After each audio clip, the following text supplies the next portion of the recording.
Welcome to everybody around the world, or should I say good morning, good afternoon, good evening, and in case I don't see you, good night. No, welcome.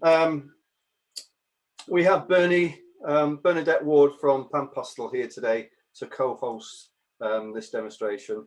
So if you'd like to ask any questions, if you'd just like to put that in the chat, then Bernie will relay those questions to me, and I'll answer them as many as I can while I'm painting, and maybe halfway through when I start another painting. I'd just like to tell you a little bit about myself as an artist, just a little bit of background. I won't keep you too long, but I was trained as a technical scientific illustrator, so I'm trained to paint things almost like hyperrealism. On leaving college, I couldn't actually get a job, so I joined a rock band and became a pop star, to be quite honest with you. And after about 5 years, I grew up and realized I was going to have to get a proper job. So my first job was actually illustrating this series of books, should I say, called the Hidden Places series. And they actually still print these books today, but instead of using illustrations, they use photographs. And it was my job to do all the little drawings and illustrations in the book. So I was earning a living from just drawing and painting. But it wasn't, I don't think it was till I found pastels that really turned me from an illustrator into an artist. I was hooked on pastels as soon as I started using them, and I've been using them ever since. But it was my introduction to PanPastel that's really been very exciting. Now, I don't think I'd have actually gone out and purchased PanPastels, mainly because they reminded me a little bit of a craft material rather than what I saw as a professional material. And I don't say I avoided them, but I didn't actually buy any. Now, there's a company in the UK that I'm a member of called the SAA, and they were looking for artists to sample PanPastels. So they asked if I would try them and give some feedback. Well, they sent me a few PanPastels, and I was absolutely blown away. I absolutely love PanPastels. They're so different to pastels, but obviously they work together.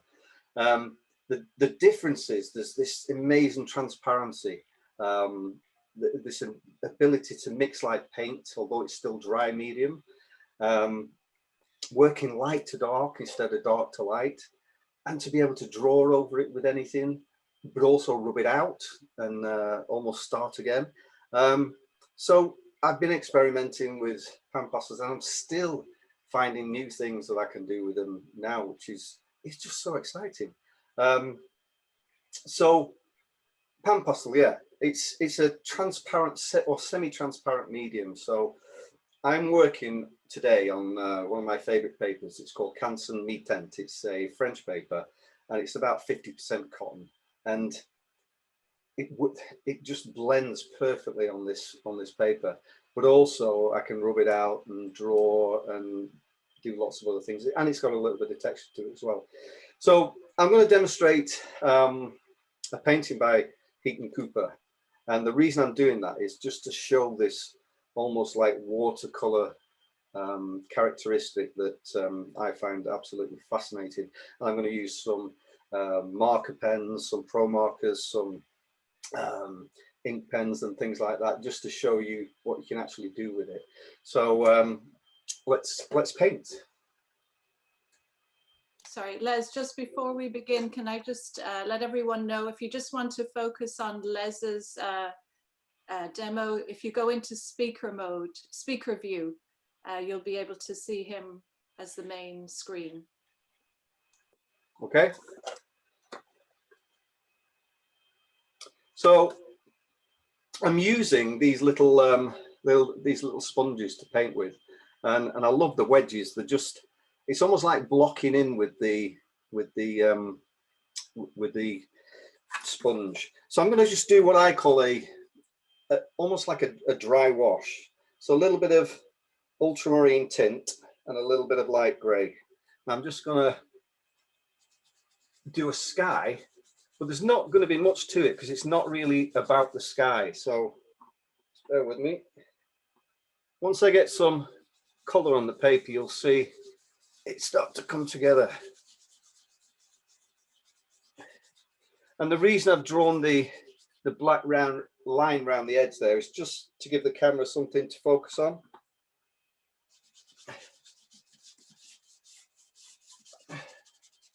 And the reason behind that is when I first purchased the camera, quite an expensive camera, it worked perfectly with Zoom, and then Zoom decided to update the software, and it stopped my software working. So I've got no control over the camera, which is very nice of them. So I'm just almost doing like if you were doing, say, for instance, a watercolor, just get that focus in. If you're doing a watercolor, you do sort of a wet wash, wouldn't you? Maybe a wet wash.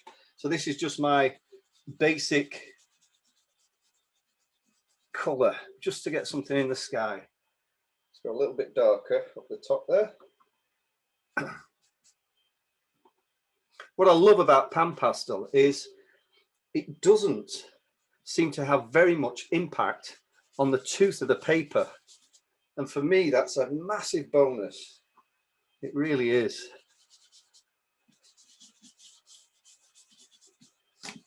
Okay. So I'm just going to block in some mountains. And again, this incredible transparency, little bit of magenta, extra dark, phthalo blue. And then just wear a little bit off the side there.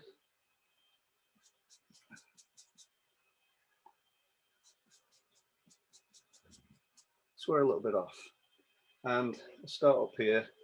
I'm just going to shape these.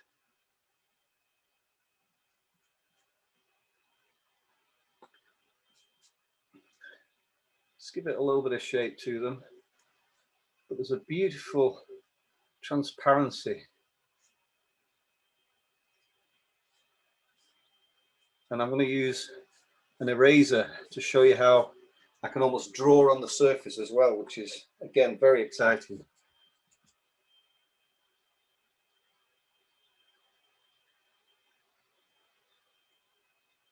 Les, one quick question.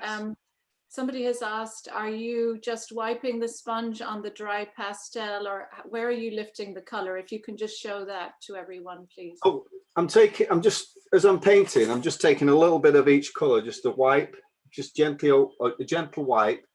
Then it's one of those things that you've no really idea how much pastel you've got on the paper, on the sponge. So it's a good idea to test it on the side of the paper there. Make sure it's the right shade, color value, and then I can start, once I've got that right, I can start to paint with that. Does that make sense? Yes. Yep. And again, this is totally down to mark making, and so I can tell you sort of the lay of the land and everything as I'm painting.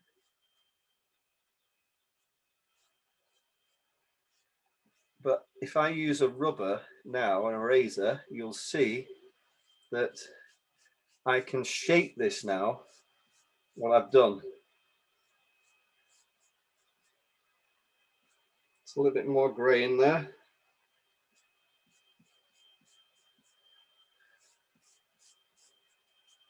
If I take just an ordinary plastic rubber, yeah, I can now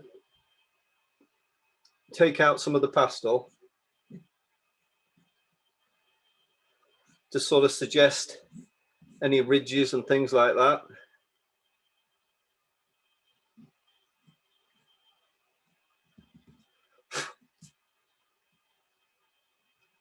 It's almost like negative painting.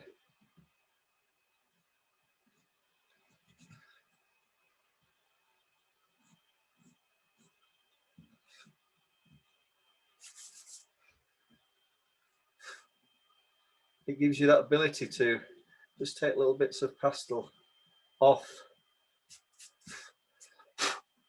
which I think is just great for drawing with. It's just absolutely fabulous.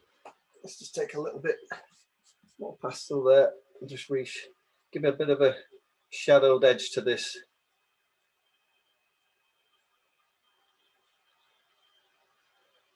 So that ridge there, maybe just along that bottom, just to give it a little bit of a 3D look there. Okay, so I have to work light to dark, so I'm going to put on the warmth in this with a little bit of orange tint. Because it works in layers and transparent layers, if I add this light layer of warmth underneath, it will show through when I put the other colors over the top. So we'll put it through there as well.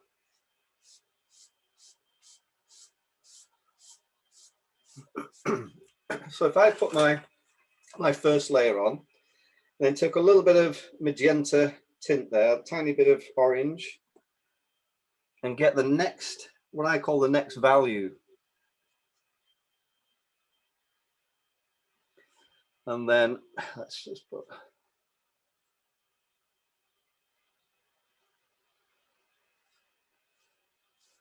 and you'll notice how I guide almost direct you in the lay of the land there.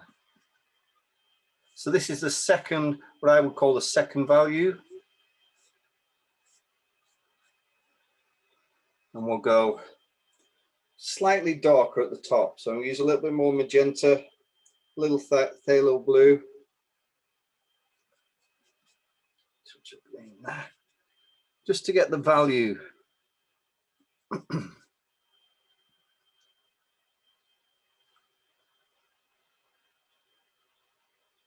To give it an almost three-dimensional shape to it.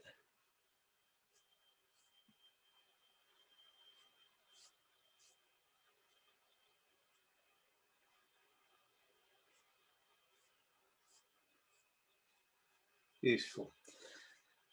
Next, I'm going to go a little bit darker behind there. So just the same sort of colors to keep that format, but I'm going to go much darker. Les, this might be a good time for me to pass on one of the questions, which is, yes, do you need to change the sponge with each color? In other words, if you can show us how you clean the sponges between colors. You can actually clean the sponge on a paper towel. So if I've been using that that dark color there, I can use paper towel, swipe it on there, most of the pigment out there, same sponge. So I dip that in the light orange there, I'll be able to go over and paint with the light orange. So you can clean the sponge as you're working. I tend to switch the sponge over, so I may be using the orange, the yellows, the reds, and perhaps turn over for blues, violets, magentas, things like that. So I'll switch the colors over, switch the sponge over. We'll just add a little bit of orange red to this magenta.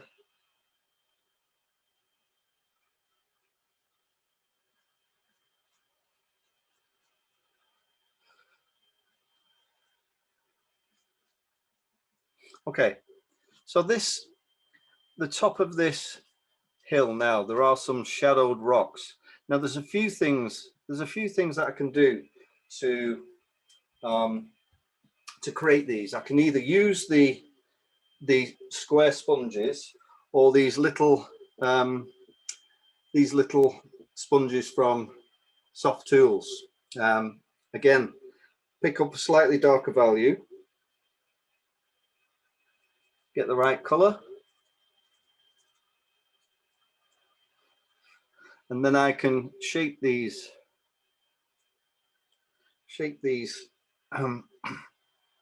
sort of shadowed rocks areas. Well, it's almost like a little bit like drawing, I suppose. what I found is it's best to try and keep it clean without keep over blending, if that makes sense. That's why I always refer to them a little bit like watercolor, is that if I was doing a watercolor, you don't mess too much, do you? Because you do get mud if you keep going back over the same part. So I always see this as a little bit like that.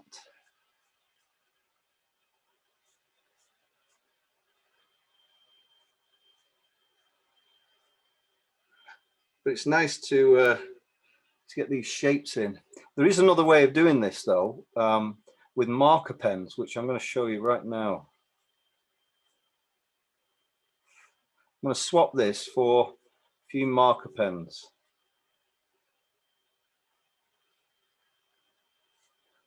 Now the marker pens are alcohol based. So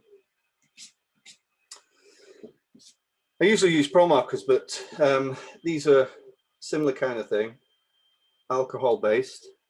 So if I say draw over this, it slightly darkens it and turns it almost into paint.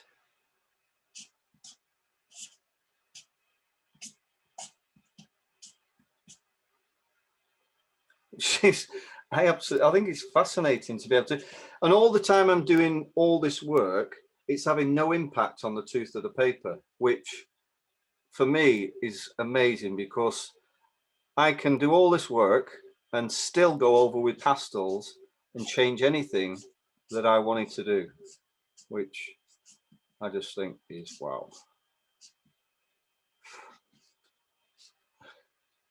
I'm going to use some other ink pens in a moment, but let's just put a few more of these shadows in.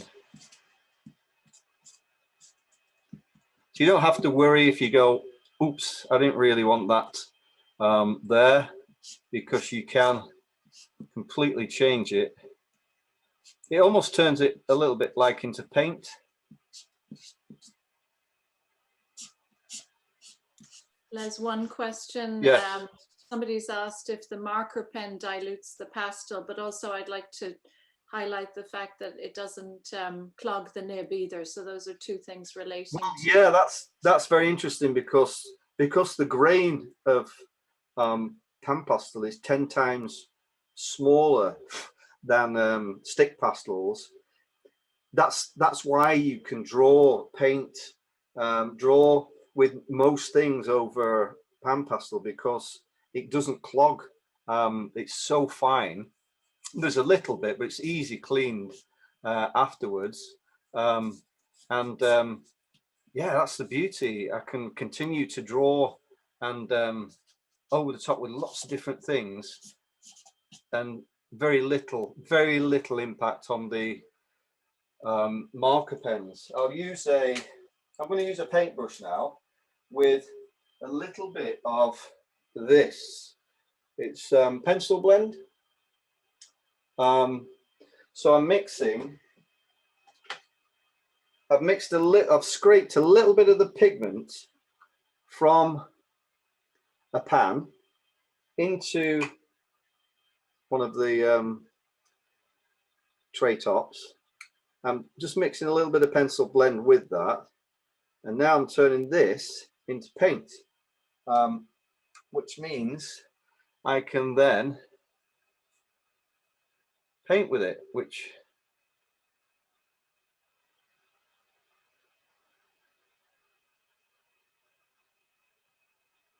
again is, if you think about it, it's absolutely fascinating that I can now paint over the top of my pastel. Now you can't do this on ordinary pastels, because it's impossible.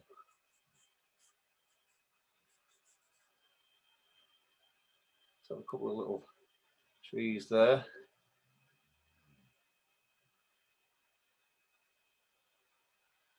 Let's put a few really super dark marks in there, which I'd like to. I can use ink pens as well. I'll just get an ink pen out, just show you. This is still the diluted PanPastel with pencil blend, but I have a few ink pens. Now these are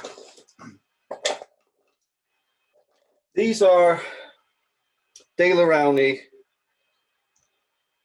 mixed media pens, and you basically fill them with whatever color inks you want. I use aquafine inks, and they're great for, again, making these strong marks, drawing with,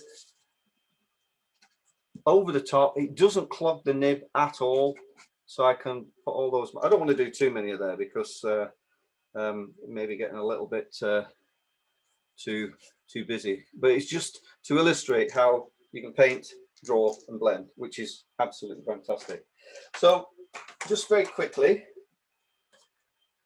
there's some hills just at the back here, so I'm going to block in quickly at the back of the main trees. Again, similar kind of colors. They're only backgrounds, so nothing too important.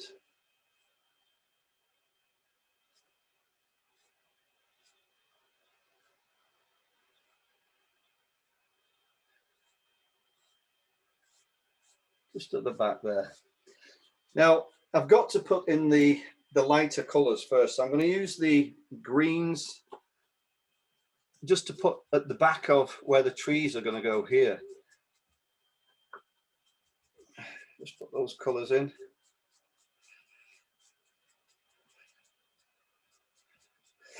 And then over the top, I'm going to block in some of the darks, and then I can go in and reformat the whole thing. So I'm using a little bit of phthalo blue extra dark, magenta extra dark, just to start to shape some of these, this bank that comes out from here.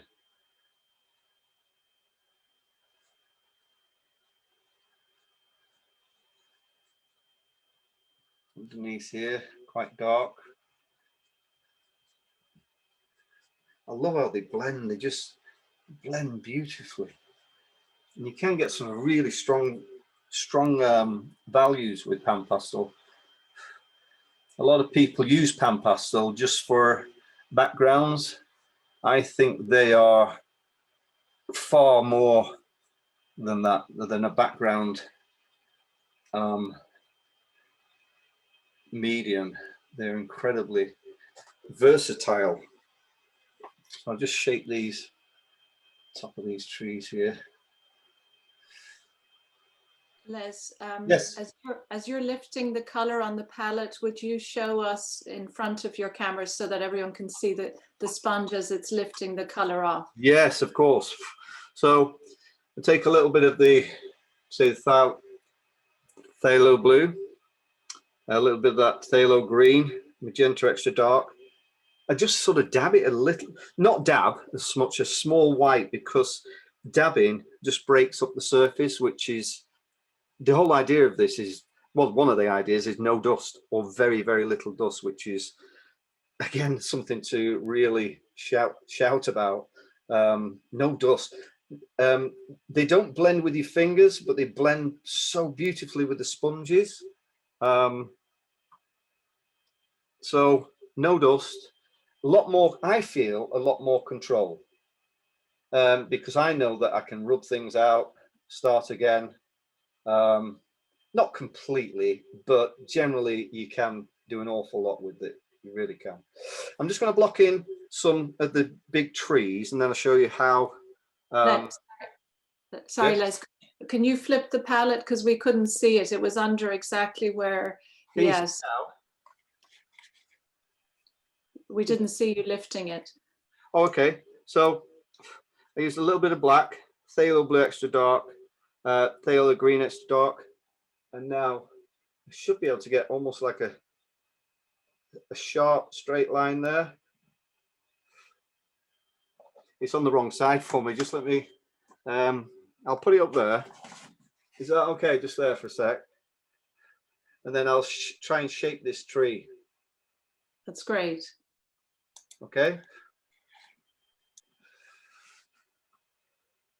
So again, let's do another one.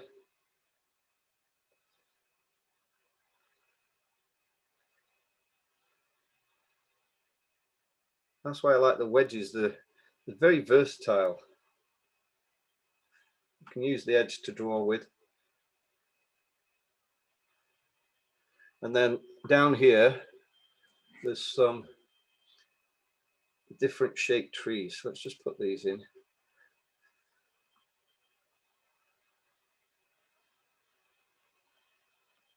Now, I'm going to swap this for my brush again.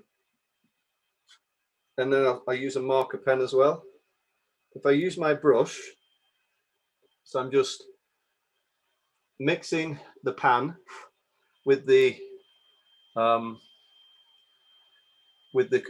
pigment, then I can paint with it. It's so beautiful. And then I will get really sharp lines. Let's get something, this one down here a little bit darker.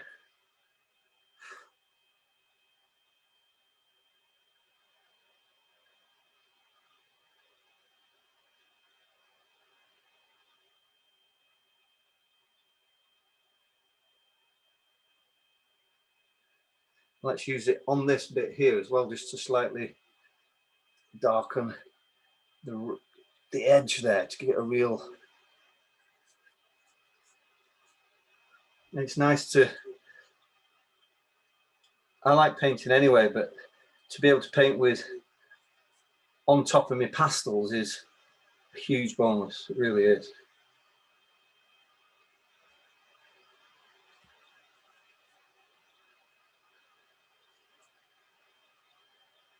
So let's have a look at this water.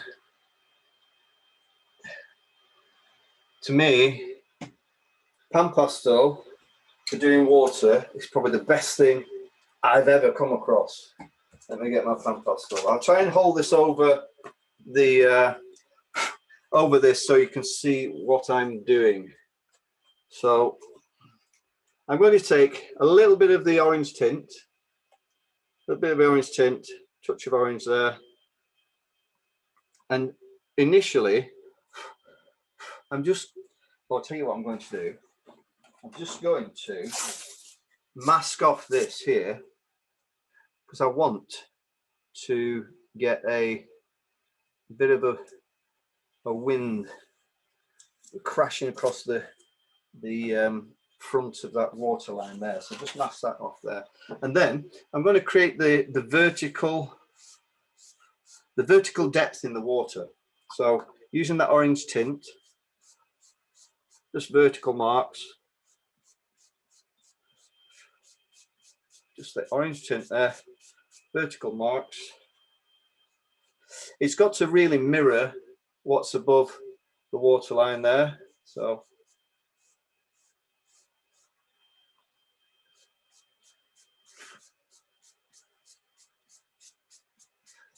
get that shape. Now we've got the green and the yellow just down here for those trees. So a little bit of that light green, the yellow, just to begin with.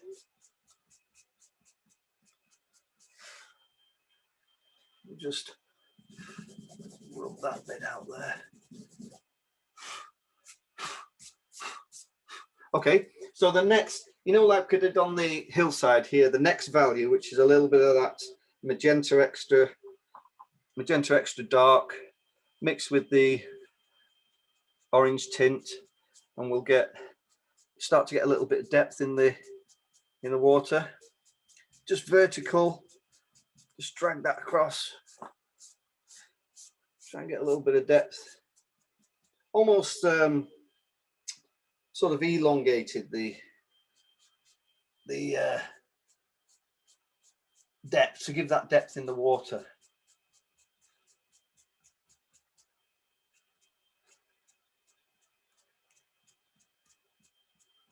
So we're going to drop a little bit of, I want a slightly darker line there. So I'm going to use a little bit of magenta, extra dark, the phthalo blue there, just to give me a little bit more depth.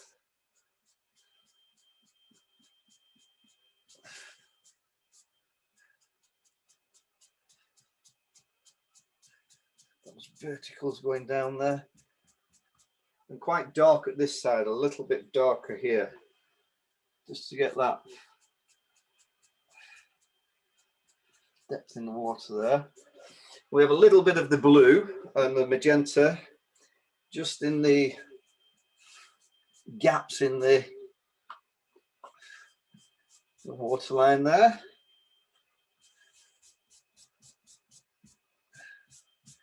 Combination of vertical and horizontal marks.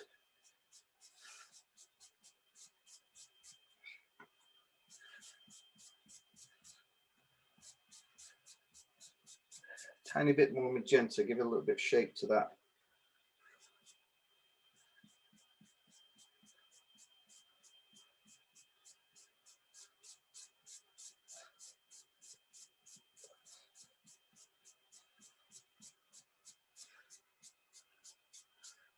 And a little bit of shape to this side here. If we take that, it'll probably come about there.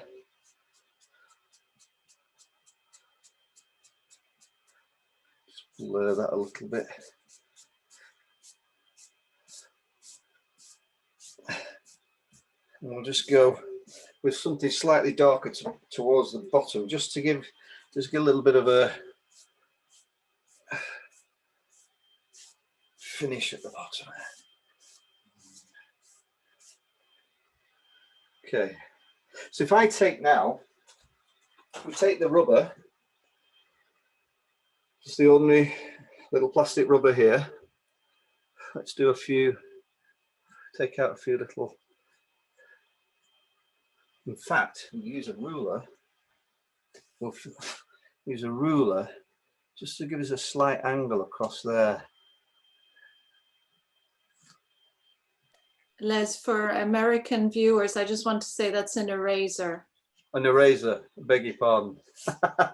Okay, so they're a little, using the eraser, and let's have a few just sneaking across through there. And just a couple more. Beautiful, just to be able to do those little marks. Just absolutely love it. Now, if you just take that bit up there, what I'm going to do is I'm going to go slightly, I'm going to put the tape there because I want to just go slightly darker towards my bank, the little bank there. So a little bit of magenta, phthalo blue, just to get a little bit of a, just to give it a little bit of a bank line there. It needs something, doesn't it? Take that up, and then using a, say, the light blue, we'll just put a little bit in there just to stop it being just completely white.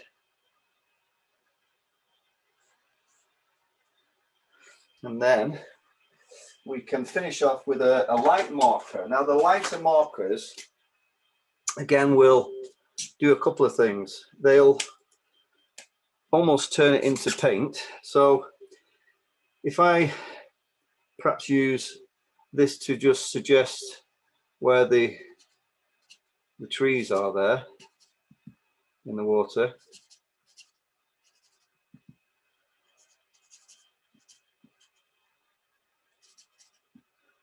And here, this will make those go really dark.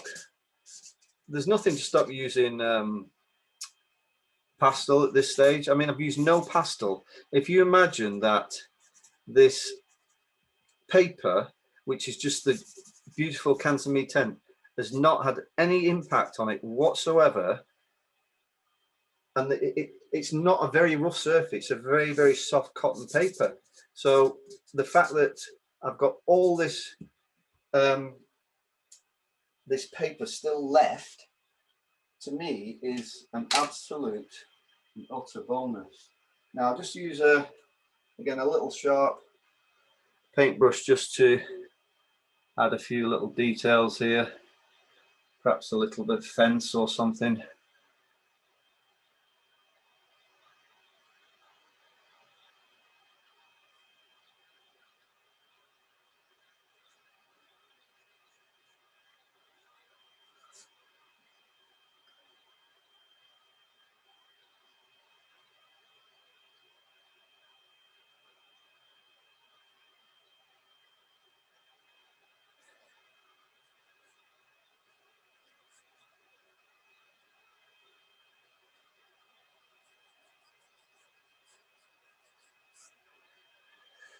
Yes, so that's PanPastel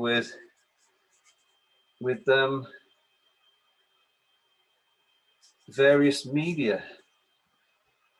I'm just going to tell you what I'm going to do. I'm just going to use a pastel over the top of this to give it, say, a little bit of a shingle bank here, or for instance. So let's just use a little bit of a, and you'll see the surface texture of the Me-10.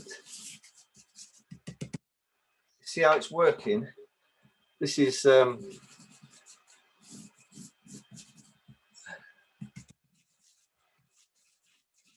you'll see with this I'll be able to blend with my fingers. So let's just blend this with my fingers. And then we'll use a marker pen again, just to, we'll add say a few little shingle markers here.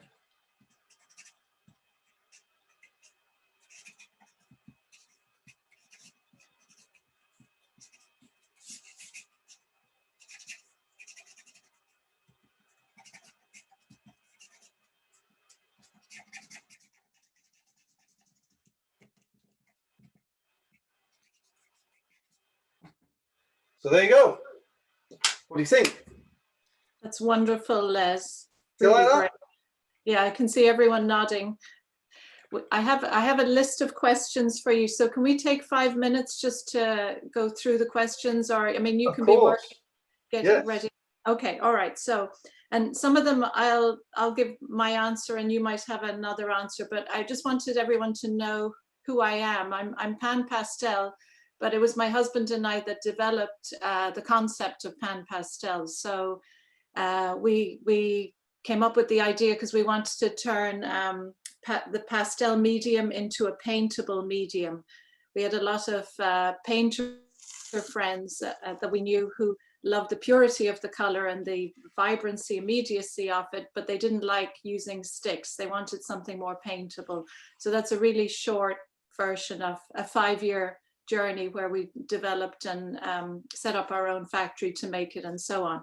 So I'll jump straight into the questions, but just so you know, I just wanted to give you my where I'm coming from in terms of the knowledge and in terms of PanPastel. So Les, a few people, we had a number of questions asking about how if it smudges like a pastel stick. No, it doesn't smudge, hardly at all. You can, in fact, what I'm going to do is as soon as, before I start the next one, I just want to, I've prepared a cloudscape. And I'm just going to show you do with the eraser, but I'll rub my hands across it to see what happens. It's not with all papers, but with the Me-10 especially, it's 50% cotton. As I'm using sort of circular motion and pushing the pigment into the fibers of the cotton paper, if that makes sense. So it's not sitting on the surface like Pastels does. Pastel sits proud, almost on the tooth. A lot of the pastel does, and that's why when you push it with your fingers, it just all smudges and blends. You can't really do this with PanPastel because the grain's so small. I find it in this cotton paper, even watercolor papers, it embeds itself inside the fibers, so it doesn't sit on the surface. So there's none of that, which is great, believe me. Yes. Because that Yeah. all that does really is destroy paintings, in my personal opinion. I do blending, but not too much. And it's a combination, it's the super finely ground colors, as you say, but also the sponge is doing its job in it's finding the tooth and it's pushing the color into the tooth. It is, yes. Yeah. Another question was, do you have a standard palette, or does your palette of colors change from subject to subject? I have a standard palette. That is more or less my my 20 set, I would say. I have red, orange, yellow. I have an orange tint there, a couple of greens, 3 greens. I like a lot of the darks because they give me the values. I have a phthalo blue and ultramarine, so the blue violets, blue greens. One of my favorites is the magenta extra. You can't really see the richness of the reds in there as well, but it's a magenta extra dark, and that's beautiful. A lot of my work is skyscapes and skies and things like that, so that's my set is definitely for skies, but I want to incorporate landscapes as well and seascapes. So I've got a turquoise, phthalo blue, obviously, the bright yellow green, when I'm mixing with the turquoise and phthalo blues, gives me those lovely sea greens and things like that, which is perfect. And the phthalo blue extra dark.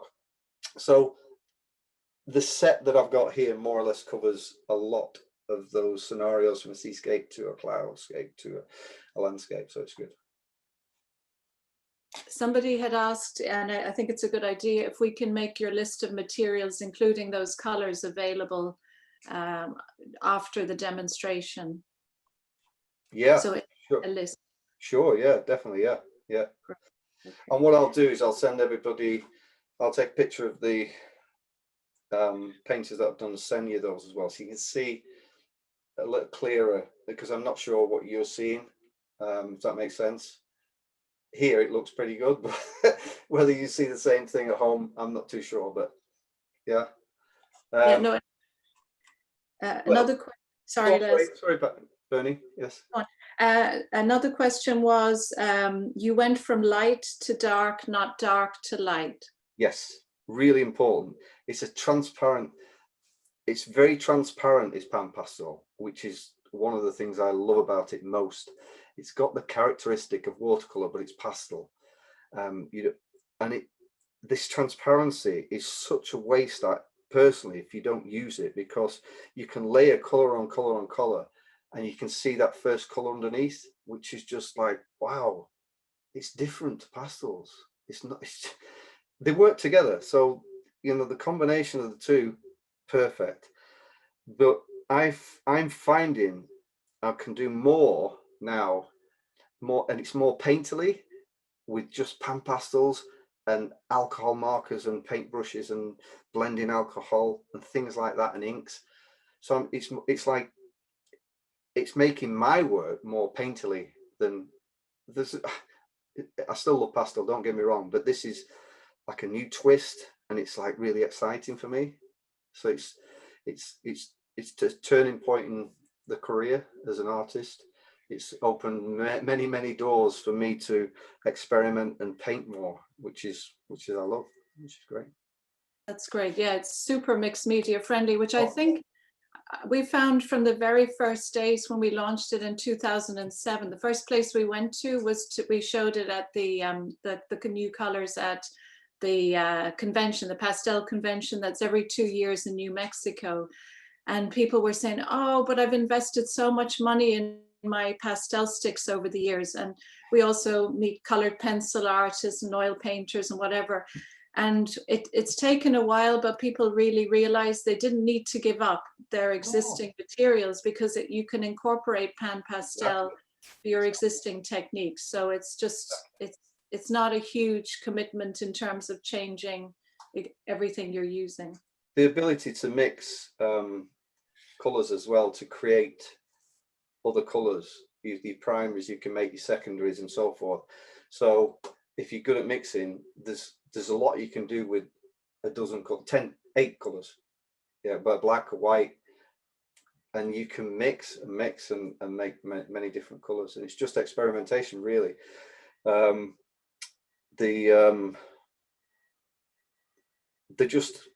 mind blown. Every time, I've been using them for a couple of years now, but every time I use PanPastel, I find something new, and I'm like, oh, I like that. I've got to use that again. And it's this, I think it's even the transparency of the marker pens, because they're transparent.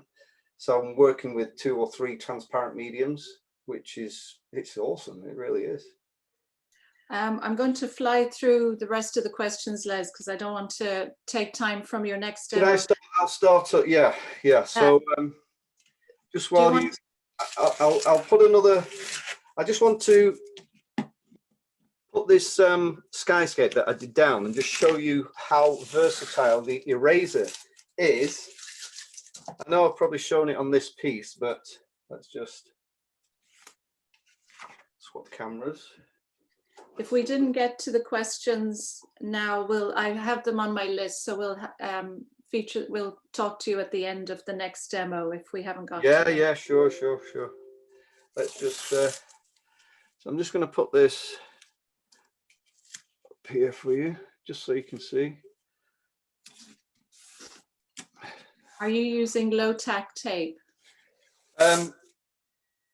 Well, this is actually a high tack tape, but all I do is I press it on my jumper until it becomes low tack. So just a cheap plastic rubber. Okay, so all I've done with this, because I'm going to do another painting in a moment, but all I've done for this, and this, you can see here, I'm pressing on quite hard, and it's not blending anything. It's not, you can't really push anything around. You get a little bit, but it's so fine, it doesn't really take anything off. It's really in the paper. Now, using the plastic eraser, yeah, cheap, there's only 30 pence, I think, this one. I can, let's just put something down so you can see the sort of thing I would, so this kind of, yeah, this kind of sky. So I can now use the rubber to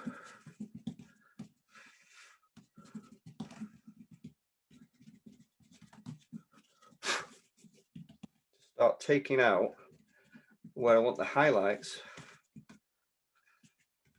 of the clouds.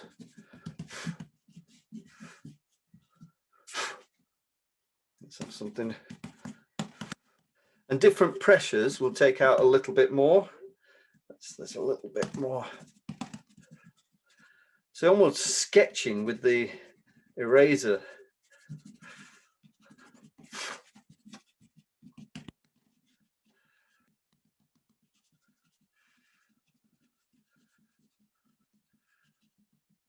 We'll shape some up here a little bit.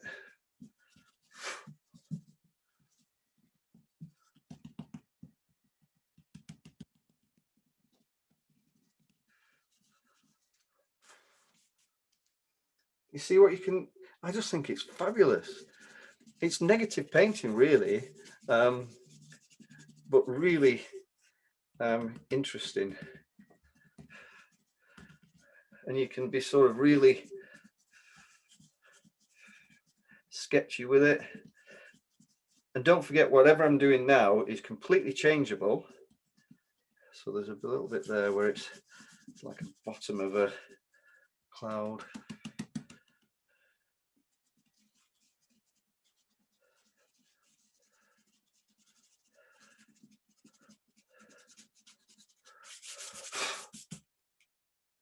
Let's have a couple over here.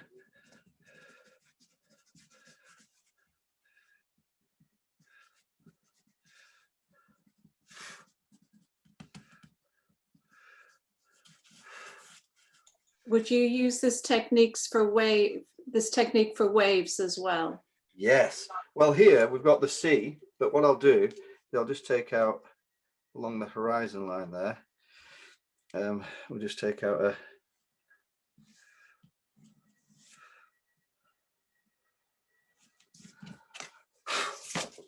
so we can take out, say, a little bit out there. We'll just put a few waves in. I'm just doing this for demonstration purposes, so obviously you can see I'm not, but you can see how easy it would be to do. Just have a sharp edge and you'll be able to take out waves and things like that. Is it good? And if you were doing a harbour, you could use the edge to put some little boat masts and things like that. Little boats out on the...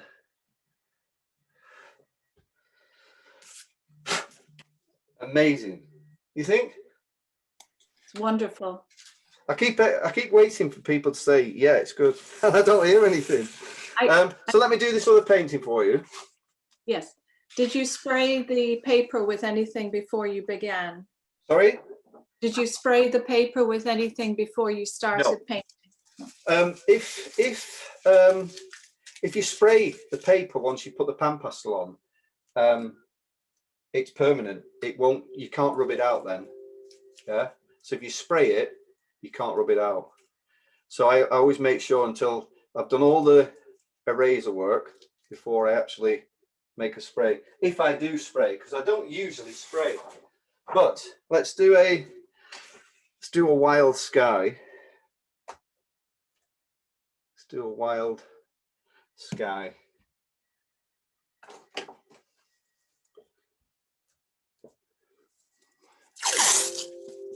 So I'll just make this up.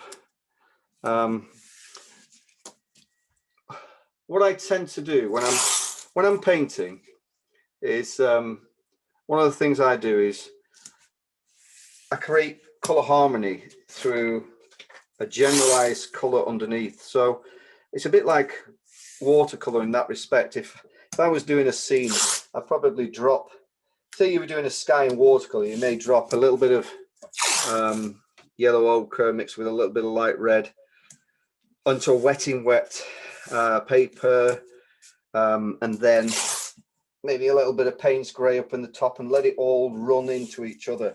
So it's a similar kind of thing when I'm thinking about painting, is that I do a similar kind of, so I give a generalized color to the whole paper. And the only reason I'm doing this is so that the camera has something to focus on. Do you always use white, light colored paper?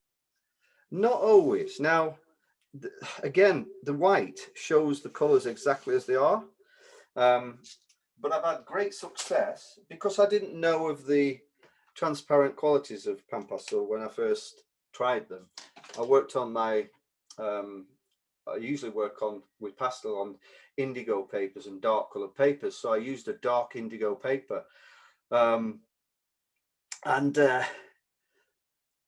It still worked absolutely brilliant. I ended up with a really atmospheric painting, but all the colors were slightly affected by the deep blue underneath, if that makes sense. But it still worked. I used an orange paper, and that again gave a big deep warmth underneath everything. Great for doing sunsets and things like that.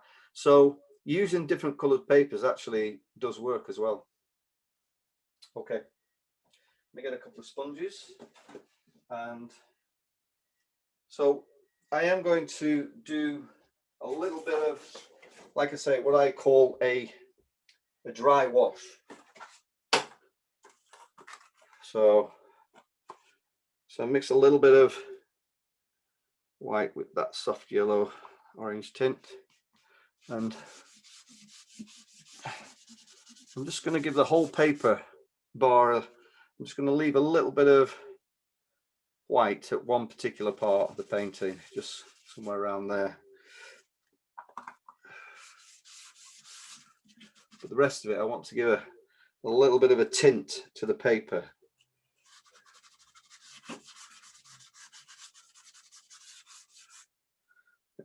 Touch pinch of orange with that pink.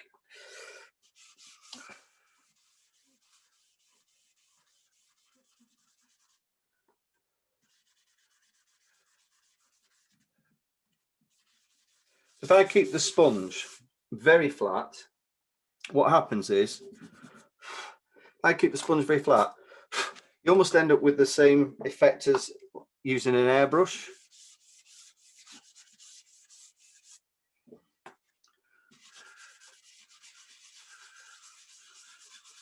Bed that into the cotton.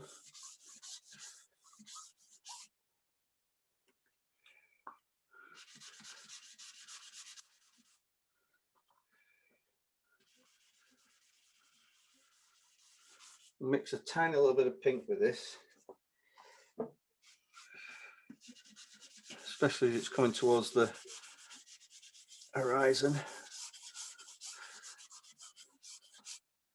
A bit more pink.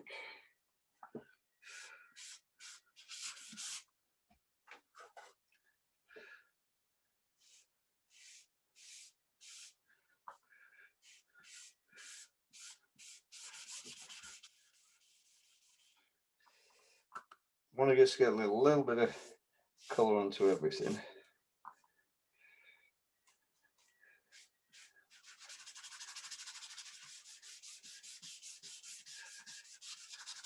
A bit more red.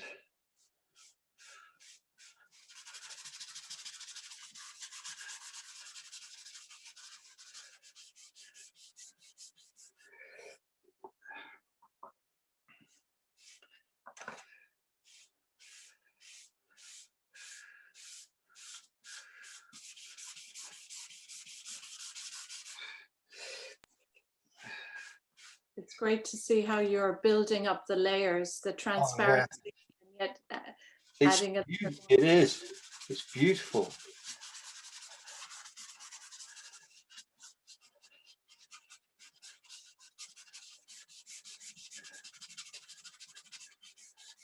It doesn't have really much impact on this lovely cotton paper. I'm going to mix a little bit of that beautiful magenta with this. A bit more blue with that magenta.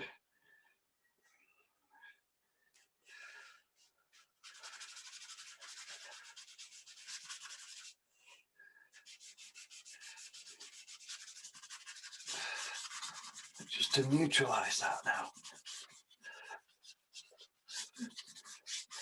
So I've mixed in this side here a little bit of with the reds, the oranges, a little bit of magenta extra dark, and a tiny little bit of phthalo blue, just to and light grey, just to neutralize the deep reds.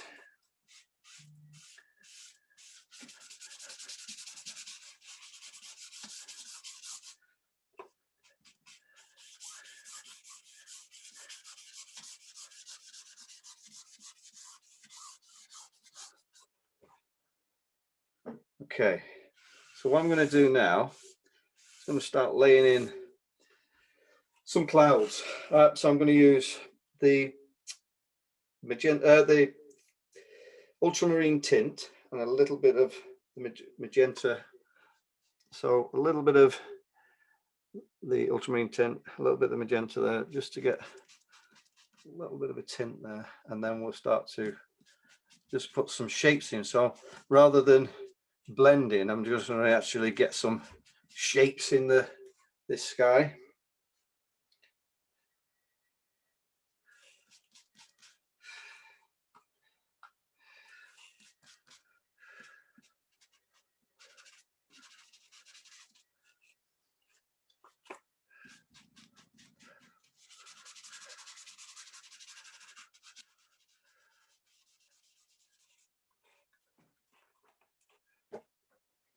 What I need to do is to just add a couple of sharp lines, because I think it'll focus better if I add.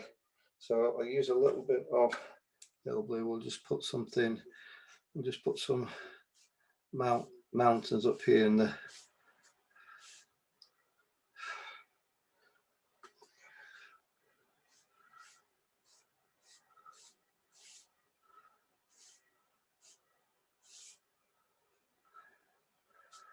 Les, good question here. When starting with a yellow underpainting, how do you prevent it from turning green when adding the blue on top? Make sure that the yellows you're using, the yellows that you use are towards red-orange bias rather than green bias on the colour wheel. And also make sure the blues you're using are towards blue-violet and not blue-green. So I'd avoid the phthalo blues and use more ultramarine tints and magentas and things like that. That keeps the colour wheel balance away from green. I know I've seen it very often, yeah, and I totally understand. It's just knowing that those colours, once added together, you're going to get green. Yes, definitely. So avoid those. I'll just put those in there so we can get some shapes in the sky there. Right, so let's get a couple of sharp sponges. Okay, so I'll put some, try and put some clouds in the sky. So let's get some ultramarine tint, some grey, ultramarine tint, grey, and then let's put some, a little bit of red in there as well.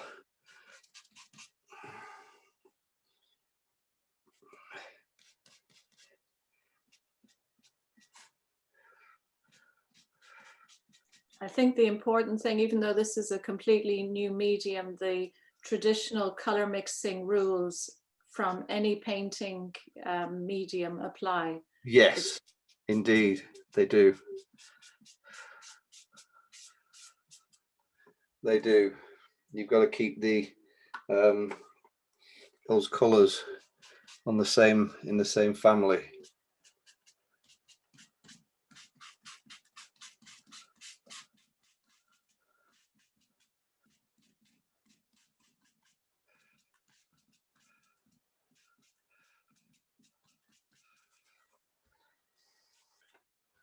I love how we can build, you can keep building this this, and as I'm working here, I'm actually picking up a little of that red and I'm using that to mix with. It's not wasted once you put it on the paper there. It still allows me to do a little bit extra with.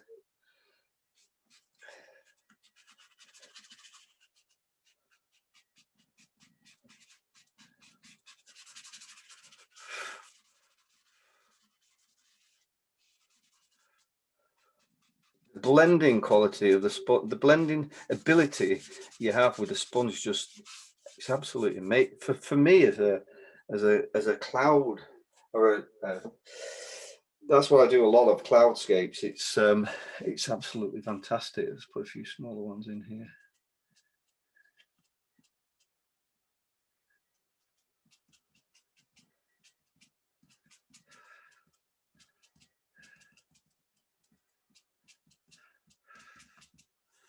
I'll put some shadows on these as well, so I'm going to go a little bit darker.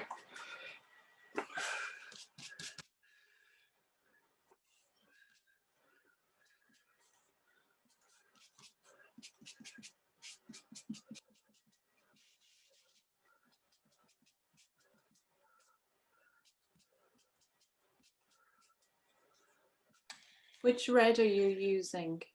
I'm using the bright red, but mixing it with the magenta extra dark and the ultramarine, just to get it to, and a little bit of grey just stops it going too bright. And I'm going to answer this one to give you a little break. Okay, no worries. Somebody has asked me about the sponges, if it's a special type of sponge, and Yes, please do. We were developing the colors. It took us 5 years, as I mentioned earlier, and we didn't really. We thought we would put it out there, and everyone would just find the best tools to apply it with. But we weren't happy when we tried the colors once we had finalized their formulations with anything that we could find that existed on the market. So we actually developed the soft sponge range that Les is using throughout this, and you'll see it on our website. And what's different about it, people always say, oh, they look like makeup sponges, but actually it's a micropore. It's a special sponge formulation that makes it dense enough that you can use it on all the different surfaces that you would use for painting with. They're durable enough to survive toothy surfaces and the heavily pigmented colors that we have. But in addition to that, we couldn't make them too hard because they would just dig into the color and make it dusty. So it was this very fine line we had to walk in terms of the sponge formulation. And to this day, we're still really happy with the way it works, the way we envisage They are, I've got to them. admit, they are perfect. They're the perfect sponge. A lot of people ask if they can use just cheap sponges, but you've no control over I don't find I have any control over the sponge, if that makes sense. Yes, and the color They are designed with that in mind. Sorry, Bernie.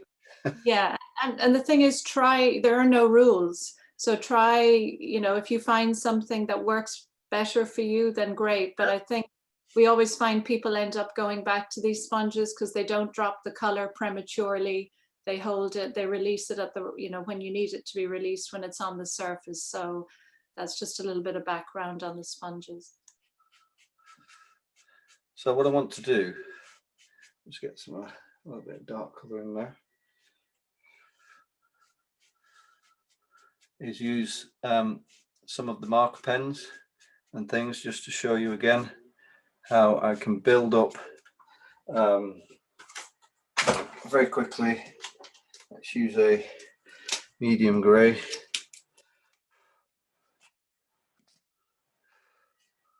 I'll have the light coming from this side.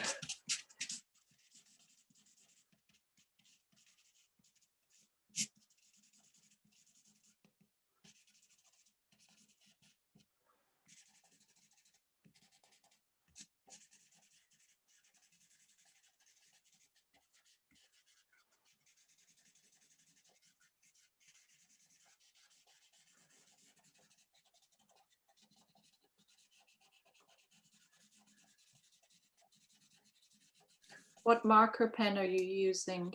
I would normally use, and I do recommend Pro markers. They're alcohol based and are perfect for this kind of thing, but any alcohol marker, as long as they're permanent and light fast, they should be absolutely fine. Just go a darker tone in there. I don't think we have Pro marker readily available in the States, so I would suggest Copic or the Shinhan, the touch markers as well. Right, I didn't know that.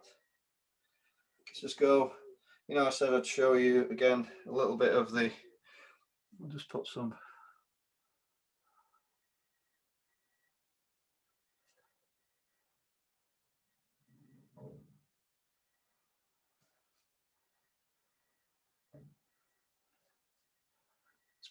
Just a bit of detail. I'm going to do a little bit of water. And then we'll add a little bit of pastel.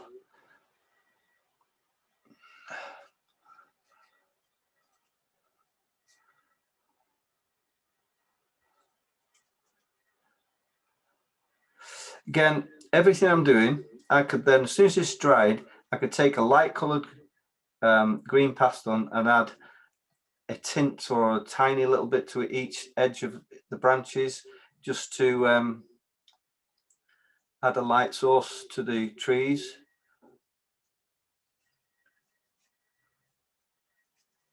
What color did you add to the pencil blend?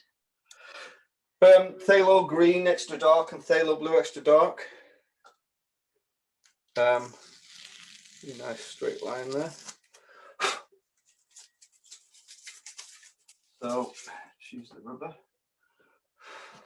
It's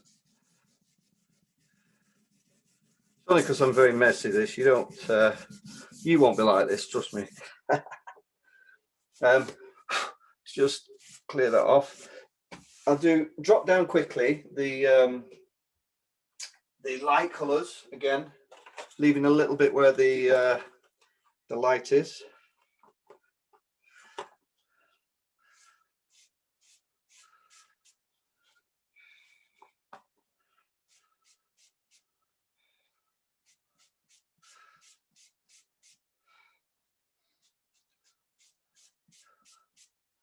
The reason I give that is for the vertical depth.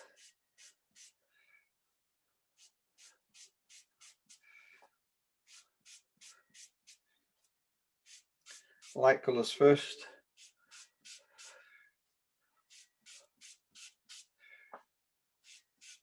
Light colours first.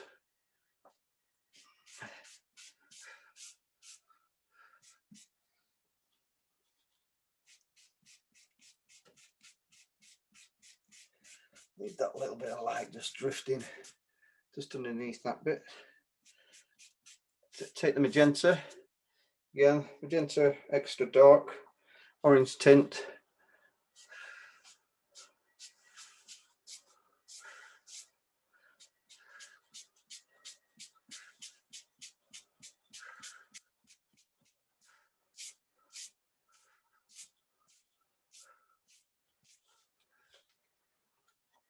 Great technique, this. Great technique.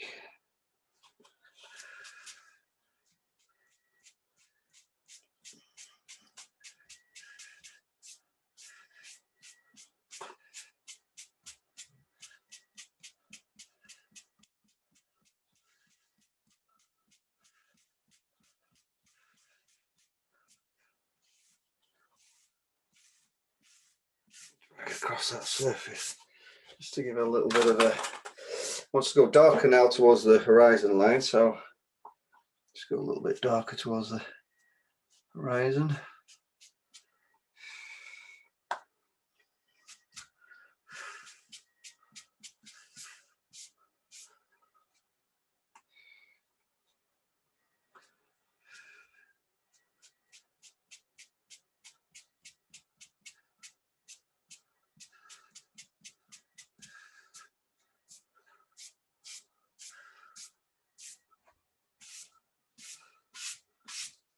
Slightly darker towards the front, I think.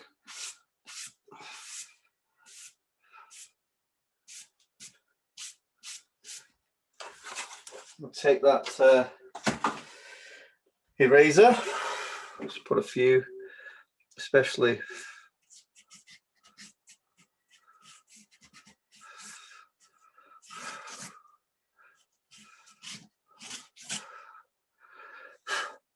maybe a couple of little marks just underneath where those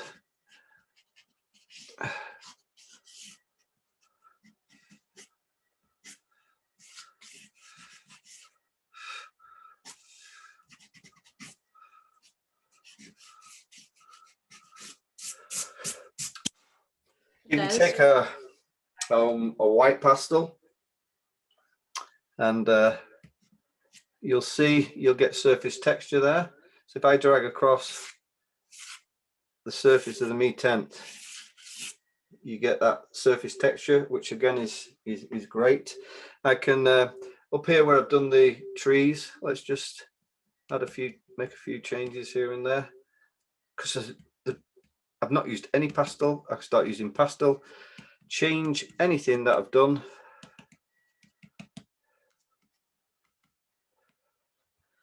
A couple of lighter little bits here and there. Les, a question: why do you always go darker towards the front of the picture? Just to stop your eye leaving at the edge. It's just a technique. I'm very much about composition always, and I believe that as an artist, you guide your viewer around the painting, if that makes sense. So I'm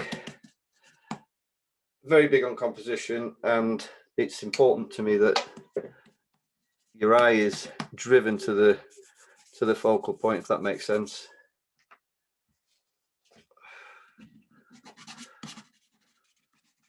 Just illustrates that you've got all that tooth left to do with as you wish. If you wanted to put some more white shimmering light in here,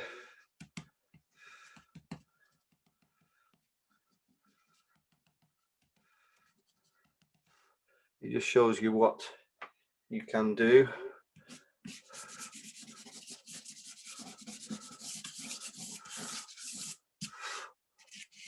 Ability to draw.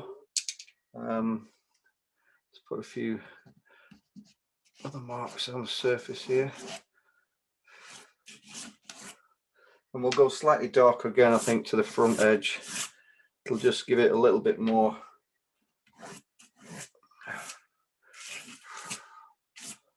Just an oomph.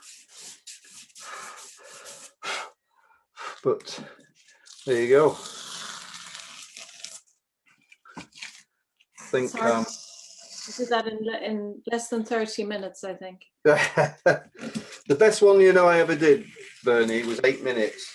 Oh my gosh. And the only reason that was is that I had 8 minutes left at the end of a demonstration, and I just did it purely in pans, and it's the nearest to watercolor that I've ever done, and it was just like, crikey, the less you do, sometimes it just proves that less is more. Yes, there's always that temptation to keep going back. Temptation to keep going back in and do that little bit more, and you can always overdo it, I think. And I think what one of the main two things for me are this transparency and the ability to then go over with pastel or rub out and draw over, because it's not over, if that makes sense. You can change if you're not quite happy. You can change it. Yes. It's very that's it. I mean, I can now go in and I could use these marker pens to do some those trees underneath there. If I didn't like what I'd done in this, I can go over with pastel and change them again. And also the way you use the sticks just to add those last opaque touches to kind of make it pop at the end. What that does is just add that little bit of surface texture if you want that surface texture. I mean, I use the Me Tent probably more than anything. So it's got this lovely orange peel texture. Perfect for snow, for clouds, grasses, anything like that. It's really, I love it. Yes. Somebody asked, do you ever use pastel mat? Yes, it's a lovely paper. I always do my portraits on pastel mat. Always. It's perfect for portraits. It's got this it's soft. It doesn't blend the same way as the Me Tent, but it really is a great paper. It sort of bites a little bit more when you're working with it. It'll grab that. It grabs the pastel a little bit more. It's not as blendable as, say, using the sponges on here, but it's still good. I won't knock the paper because it's absolutely great paper. There are many great papers out there, not just pastel mat and Me Tent. I use it on Canson Touch, which is a micro abrasive surface. I use it on UArt, but I use an old sponge, so it doesn't really matter if it gets damaged by how rough the surface is. Yeah, I've used it on all different types of papers, and I do use these as well very often, and just block in, especially if you're doing portraits as well, because you can sort of shape things a little bit easier. Those are the soft knives, and they have the knives come in different shapes. I like the square ones. Come in different shapes, and I can again shape mountains, shape faces, and things like that. So all the tools again open new ideas when you're painting. I had a chap come on a workshop once, and he was an oil painter. He was palette knife painter.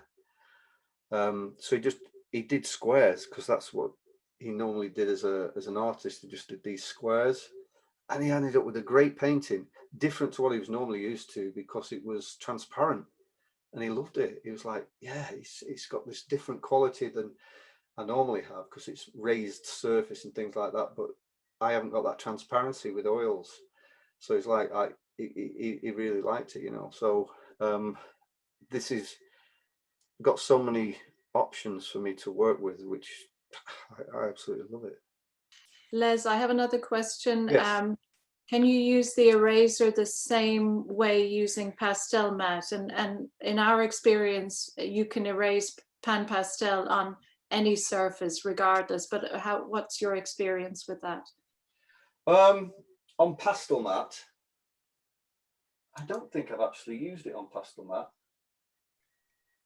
I don't normally use it on pastel mat, to be quite honest with you, because the only reason being I usually use a darker paper. If I was doing a portrait, I'd probably use a darker paper, and that, to be fair, that's all I have used. I've used dark greys, dark brown papers, so the eraser has not been needed, if that makes sense. What I would do is all my background work, I probably get 85% through a portrait, then I'll start using pastel pencils and pastels, but I can get an awful long way through, because it sort of grabs the pastel. It's 40% more pigmented, so it really gets you 85% there before you can start putting those little marks on and shaping your eyes and things like that. So it's yeah, I don't really use it on pastel mat, to be honest with you. In our lab, we tested the erasability on all the different surfaces, and it does erase on pastel. Yeah. I have some questions about fixative, and everyone, it seems to be a love-hate thing. Everyone has their own opinion on fixative, but I just want, before you talk about your views on fixative, I just wanted to tell everyone that if you do use fixative, any of the conventional well-known brands, just make sure you use a good brand of spray pastel fixative, and they're all compatible with PanPastel.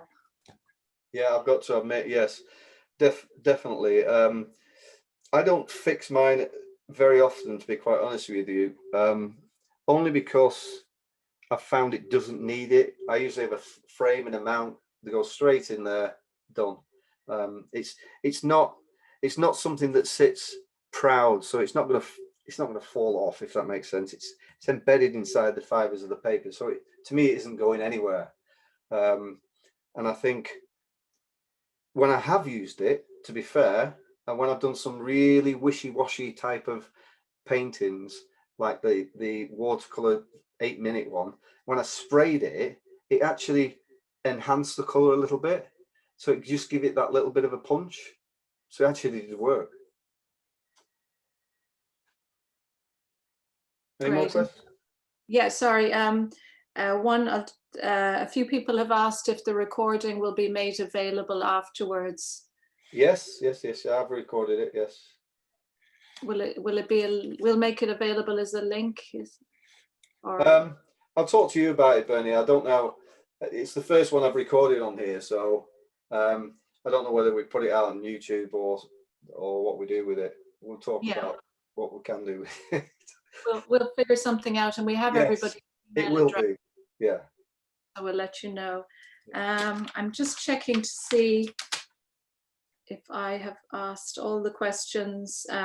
Few people commented, and I mentioned earlier about the tape not lifting up.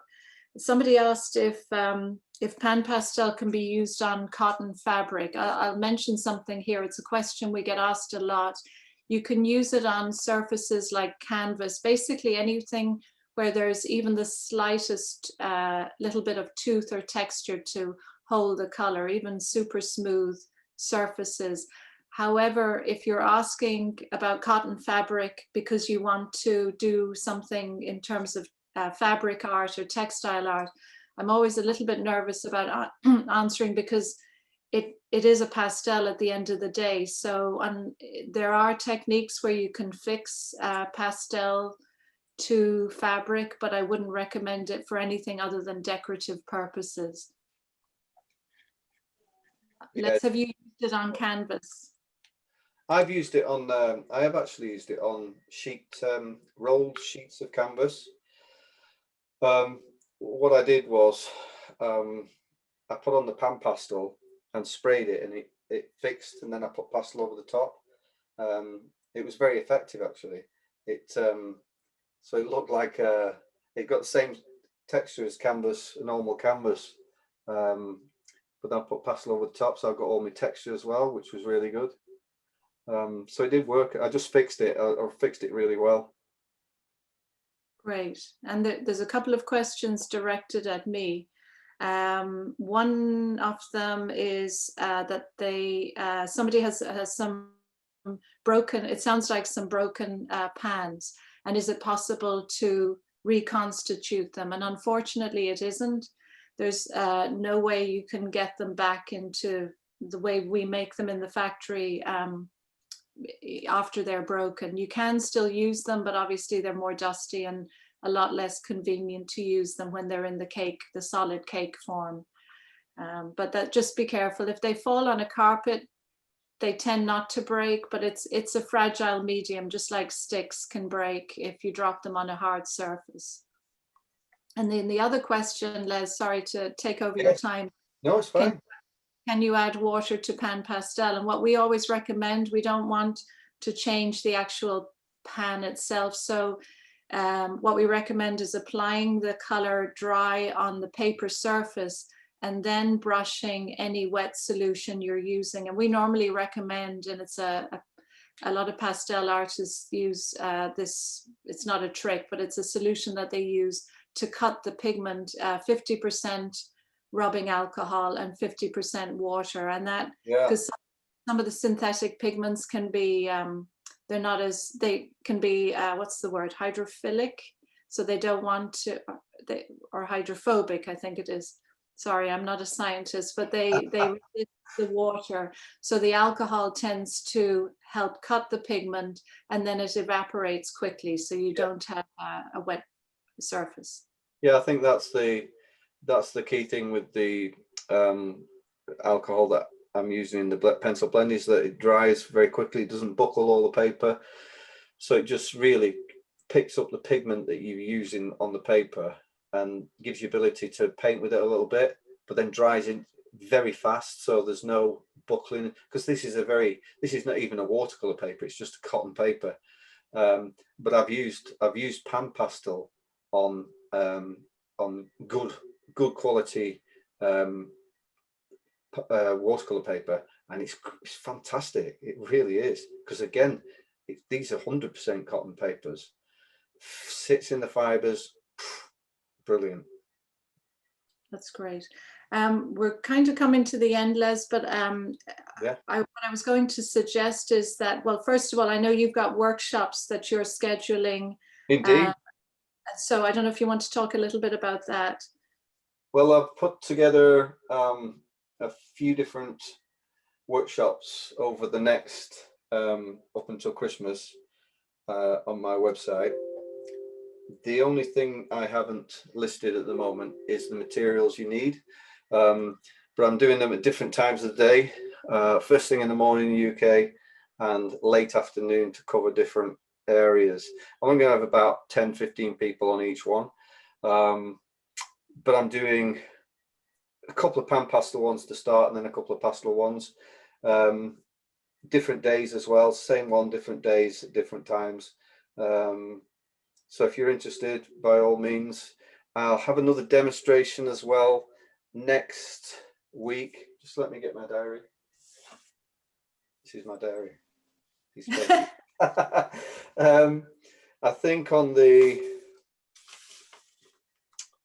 20th, no, what day are we on now? The 12th, aren't we? I think on the 20th, I'm going to put another one on. So if anybody's interested and want to watch another one, I'm sure we'll do something different in PanPastel. You'd be quite welcome. Just let me know. Send me an email. But yeah, I'm going to do a few workshops and demonstrations over the next few weeks. It's great, isn't it? Because we can all get together and paint. I love it.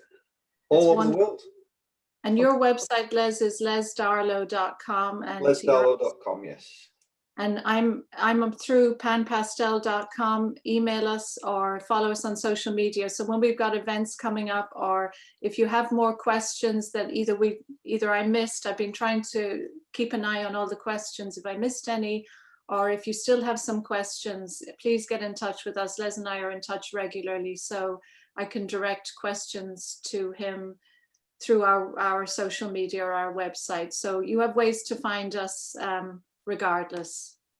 Yeah, so can I just make one other thing?